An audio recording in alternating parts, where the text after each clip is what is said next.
नमस्कार, आकाश India show में आप सभी का स्वागत है। आज हमारे साथ महान शख्सियत अपने विशेषज्ञ व्यक्ति हैं जो बताएंगे जो इनका मकसद है, जिससे समाज का कैसे भला हो सकता है। सबसे बड़ी बात यह है कि हम जिन मुद्दों के बारे में सोचते नहीं है या उनको छोटा समझते हैं, वो मुद्दे बहुत बड़े हैं। उन्हीं विषयों पे आज बात करेंगे, इनकी क्या प्लानिंग है। नमस्कार श्रीमान जी। जी नमस्ते भाई। हमें आप कुछ बताएंगे कि क्या प्लानिंग है और समाज को हम कैसे बेहतर बना सकते हैं।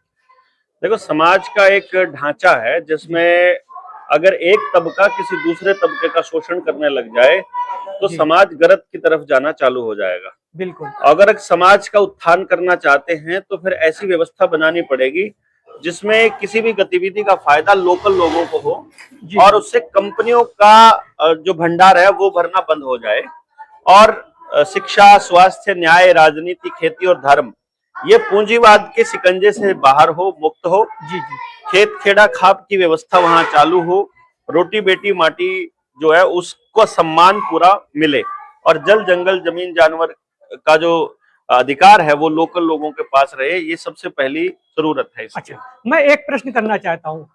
लोगों को सब कुछ पता है कि हमें क्या करना है, लेकिन उनके पास शक्ति नहीं, चाहे वो पैसे की शक्ति हो या संगठन की शक्ति हो या मानसिक शक्ति हो, वो शक्तियां ही नहीं है। हमें पता है कि हम हेल्दी रहें, ये खाएं, पता है, लेकिन हम उस लायक हमें लोगों ने छोड़ा नहीं है। या विदेशी नीति हो या सामाजिक नीति, उन नीतियों ने हमें छोड़ा ही नहीं है कि तुम अपने आप को बेहतर बना सको। ये प्लान है बहुत बड़ा, तो उस प्लान से लोग कैसे बचे कि इन लोगों की जो गलत नीतियां हैं तुम्हें बेहतर ना बनने दिया जाए, उनसे उनका बचाव क्या है आपके पास। नहीं नहीं, ये जो आपने लाइन बोली है इससे मैं पूरी तरह से अग्री नहीं करता हूँ कि लोगों को पता है क्या करना है। ऐसा नहीं है। 90% लोगों को लोगों नहीं को पता मालूम है। है, 90% को नहीं मालूम है। अच्छा ठीक, अगर अगर 90% को नहीं मालूम है तो 90% ही फंसे हुए हैं। जी 10% जिनको मालूम है वो तो निकल चुके हैं, हाँ वो तो अपना उगा रहे हैं, हाँ वो तो किसान से बात करके अपना खा रहे हैं। जी अगर इस चीज को थोड़ा सा आध्यात्मिक एंगल से और बायोलॉजिकल एंगल से, दोनों एंगल से देखोगे जी जी तो सही और गलत का निर्णय देती है कुदरत, जी बिल्कुल। नेचर। जी जो कुदरत के नियमों का पालन करता है वही सही और गलत का निर्णय ले सकता है। बिल्कुल कुदरत के नियमों का पालन करने की आज्ञा देता है हमारा आज्ञा चक्र। बिल्कुल। पाइनियल ग्लैंड हमारी डायरेक्ट कुदरत से कनेक्ट होने का, परमात्मा से कनेक्ट होने का एंटीना है। जी पाइनियल ग्लैंड ही वो हार्मोन रिलीज करती है जो सही समय पर सही निर्णय लेने में मदद करते हैं। जी पाइनियल ग्लैंड को खत्म कर दो, बंदा कुछ सही निर्णय ले ही नहीं पाएगा। और पाइनियल ग्लैंड को खत्म करने के क्या क्या रास्ते हैं? एल्यूमिनियम है, जी आर्टिफिशियल सिंथेटिक स्मेल है, जी फ्लोराइड है, ग्लाइफोसेट है और व्हाइट लाइट है जी और वाईफाई रेडिएशन है, जी 5G रेडिएशन है। ये सारा आपको एक्सेस दे रखा है।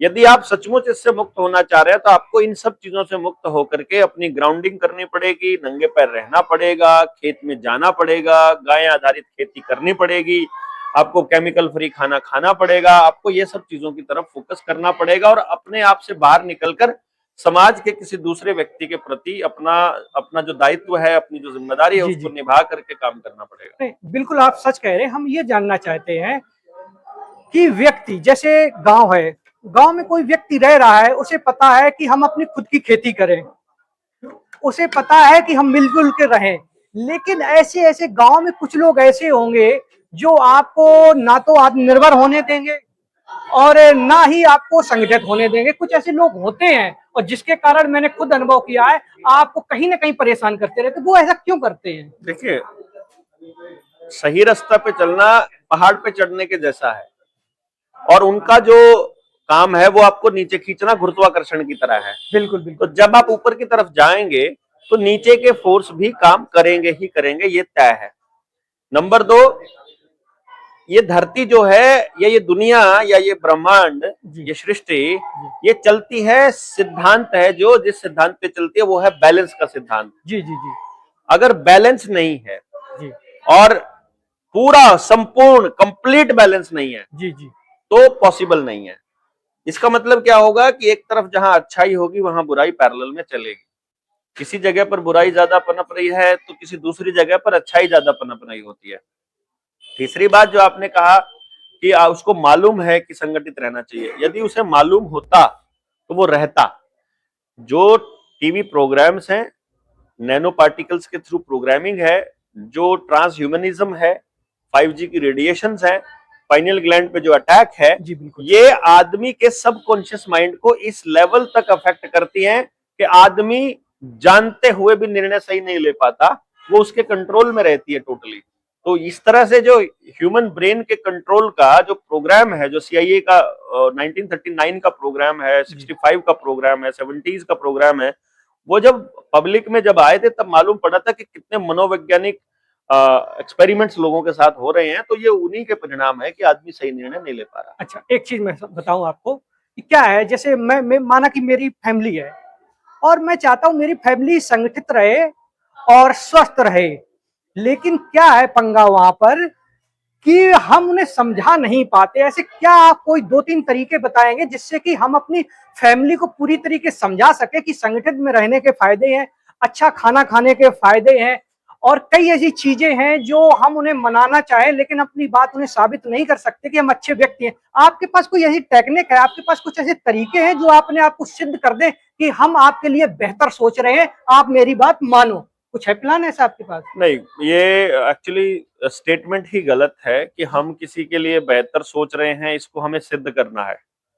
हम केवल इतना कर सकते हैं कि हम ये सोच रहे हैं जी और जो फैमिली के कल्चर को या आप अपने दोस्तों रिश्तेदारों से बातचीत की जहां तक बात करते हो या उनको मनाने की बात करते हाँ। हो, ये काम करेगा जब आप उनको समझेंगे, ना कि समझाएंगे। अच्छा। समझाने पर फोकस छोड़कर उनको समझने पर फोकस करना पड़ेगा। और किस व्यक्ति को कैसे समझ में आएगा, जिस दिन आपको ये मालूम पड़ जाएगा तो आपको पता चल जाएगा कि हर व्यक्ति अलग से सोचता है। बच्चा हो, बीवी हो, नजदीक के लोग देर से सोचते हैं और कम से कम 21 जगह से अगर उनके पास बात आएगी तो जाकर के वो उस बात को सोचना शुरू करते हैं। और ऐसे लोगों को भी आप अगर मोटिवेट करना चाहते हैं तो जी उसके लिए अपनी जनता सरकार मोर्चा की निडर इंडिया पे प्ले लिस्ट में टीचर और पेरेंट्स की जो ट्रेनिंग है, जी जी। उसको जब आप करेंगे तो आपको पूरा कॉन्सेप्ट समझ में आ जाएगा कि भाई आदमी को समझ करके हम उसे समझा सकते हैं। जी, एक प्रश्न आपसे लास्ट करना चाहेंगे हम। ध्यान यानी कि मेडिटेशन, ध्यान यह वह प्रक्रिया है जो व्यक्ति को विशेष बनाती है और सोचने की समझने की क्षमता देती है। तो आप ध्यान के विषय में काफी महारत हासिल, आपको सब कुछ पता है, तो आप दर्शकों को ये बताइए कि ध्यान की एक ऐसी विधि बताइए जो आसानी से लोग कर सकें, सोचने समझने की उनकी क्षमता बढ़ सके। कोई टेक्निक बताएंगे आप? दुनिया की सबसे बड़ी अचीवमेंट है ध्यान, जी जी। और उसके लिए आप आसान रास्ता खोज रहे हैं, ये जी बहुत विडंबना है। सबसे बड़ी चीज आपको आसानी से मिल जाए, ये कहीं लिखा नहीं हुआ है। हो सकता है कि हमारे शब्द गलत हो, लेकिन मैं कोशिश करता हाँ चाहता हाँ, हूं कि नहीं आप शब्द मुझे नहीं गलत बताएं। है, मैं शब्द नहीं, मैं दर्शकों के लिए ही बोल रहा हूँ। जी ये आसान रास्ता नहीं है। जो रास्ता मैंने अभी बताया है, पाइनियल ग्लैंड को एक्टिवेट कर लो तो आप काम को ध्यान से करने लग जाओगे। जी। एक्चुअली ध्यान नहीं करना होता है, सारे काम ध्यान से करने होते हैं। हाँ, तो वही टेक्निक वो ध्यान से जब आप कर पाओगे, जब आपकी पाइनियल ग्लैंड एक्टिवेट होगी हाँ। और आपका ऊर्जा का प्रवाह उसी दिशा में होगा जिस दिशा में परमात्मा ने वो ऊर्जा का प्रवाह दिया है। उसको समझने के लिए ही अपने पास जो जनता सरकार मोर्चा की पेरेंटिंग वाली ट्रेनिंग है वो जी। इसीलिए है। हाँ। जो आदमी वहां तक पहुंच जाएगा उसके बाद उनका ध्यान तक पहुंचना आसान हो जाएगा। फिर भी कोई ऐसी टेक्निक, जैसे आजकल बहुत बड़े बड़े गुरु हैं, हम उनका नाम नहीं लेना चाहेंगे, वो कहते हैं ध्यान से आपको मनोवैज्ञानिक ये फायदे होंगे, ध्यान से आपको ये फायदे होंगे, ध्यान से वो हजारों फायदे, और कई टेक्निक बताते हैं कि आप इस तरीके से ध्यान करो। तो वो टेक्निक के बारे में ऐसा कुछ आपके दिमाग में है कि आपको कुछ पता टेक्निक है? अगर कोई टेक्निक होती हाँ। तो उस टेक्निक से वो पूरी दुनिया को ध्यान ना सिखा देता, उस टेक्निक से वो सबको ना उसी तरह से हमें ले जाता। उससे नहीं लेके जाया जा रहा ना, इसका मतलब वो टेक्निक फेल है। और एक टेक्निक नहीं हो सकती है। यहाँ हम जितने लोग बैठे हैं सबका अपना एक तरीका है वहां तक पहुंचने का। बिल्कुल। और उस बाबा को, उस तथाकथित बाबा को सिर्फ एक तरीका पता है। उसने पता नहीं कहां से पढ़ लिया, पता नहीं किससे सुन लिया, उसे एक ही तरीका पता है और वो एक तरीका सिर्फ उन्हीं पे लागू होगा जिनका वही तरीका होगा। इसीलिए कोई लाखों में, हजारों में जाकर के कोई एक उस स्थिति को प्राप्त होता है जिसके लिए वो ट्राई मार रहा है, बाकी लोगों तक वो जा ही नहीं रहा है। तो इसको समझने के लिए ये कोई ऑनलाइन का प्रोसेस नहीं है, ये अनुभव का विषय है, ये प्रैक्टिकल का विषय है। जो लोग मोर्चे में काम कर रहे हैं, समाज के लिए काम कर रहे हैं, उनको वहां तक पहुंचाने का काम हम लोग रेगुलरली कर रहे हैं। और घर पे बैठे हुए लोगों को अगर ये इतनी बड़ी चीज चाहिए, भाई मेरे पास ऐसी कोई टेक्निक नहीं है, वो अपना उन्हीं बाबाओं के पास जाएं, उन्हीं के चरणों में जाएं, वहां पे जाकर के अपनी जमीन प्रॉपर्टी नाम लिखवाया है। पूछ सकते क्या आपसे एक लास्ट प्रश्न? हाँ हाँ, कितने पूछिए, बताने के लिए बैठे हैं अपन। आपका धन्यवाद। हाँ। अच्छा, क्या है कि जैसे कोई व्यक्ति समाज में रह के, एक अपनी जॉब में रह के, एक अपने व्यापार में रह के और समाज के लिए कुछ करना चाहे, तो कुछ आइडिया दीजिए आप, क्योंकि समाज भी ना छूटे, उसका काम भी ना छूटे और हम लोगों की सेवा भी कर सके, कुछ ऐसा बताइए। काम छोड़ने के लिए तो कोई कहता ही नहीं है, लेकिन ये मैनेज जो नहीं हो पा रहा है। फुल टाइम क्रांति है ना, जी ये तो वही लोग कर सकते हैं जिनका पेट भरा हो, घर में 2 रोटी पूरी आराम से आती हो, उसके आवागमन में कोई दिक्कत ना हो, जी और बच्चे बड़े हो गए हों, जी और परिवार की जिम्मेदारियां थोड़ी मुक्त हो गई हो। जी जी ये काम फुल टाइम तो उन्हीं को सहाता है। जिन लोगों की जिम्मेदारियां अभी हैं, पहला कदम तो अपनी जिम्मेदारियां निभाने का है, जी और दूसरा कदम है जहां आप हो, जी जिस स्थिति में हो और जिनसे संपर्क कर रहे हो, वहां अपने मिशन को कंटिन्यू रखो। ये ओके क्रांति कोई ऐसी चीज थोड़ी ना है कि ये क्रांति यहाँ सपनावत में आया हूं मैं, सपनावत में आ गई पूरी होएगी, ऐसा थोड़ी है। जी मैं अगर यहाँ नहीं होता तो जहां होता, जिससे बात कर रहा होता, इसी टॉपिक पे बात कर लो, उन्हीं टॉपिक्स पे कंटिन्यूअसली बात करते रहो, उन्हीं को जोड़ते रहो। रेडी वाले से मिल लो रोज जाकर के 1 घंटे के लिए। आप कंपनी में काम करते हो, बाहर चाय वाले को बता दो, फिर आगे केले वाले को बता दो, फिर आगे सब्जी वाले को बता दो, फिर आगे रिक्शा वाले को बता दो, फिर ऑटो वाले को बता दो, फिर टैक्सी में बैठो उसको समझा दो, फिर अपने दोस्तों से बात करो उनको बता दो। जी सारा दिन कचर कचर करने से बजाय फोन पे लगने की बजाय ये समझा लो, जी जी और नई चीजें सीखो, और अपना लोगों से मतलब उनके साथ शेयर करो, और इसी तरह से समझते चले जाएंगे। ये कोई ऐसा प्रोसेस नहीं है कि आपको कहीं जाकर मंच पर जाकर बोलना ही क्रांति होगी, या ऐसा करना, इंटरव्यू देना, बोलना, वीडियो बनाना, ये सब होगा। काम धीरे धीरे होता रहता है। ये काम ऐसे होते हैं, सब जगह पैरेलल चल रहे होते हैं, और फिर अचानक से घटित होता है। तो इसलिए ऐसा प्रोविजन लेना कि उसके पैरेलल में, ये फुल टाइम केवल वो करो जो कर सके, बाकी करो ही मत। बाकी आराम से चलते रहो ना, जिनको जितना सपोर्ट किया जाता कर लो।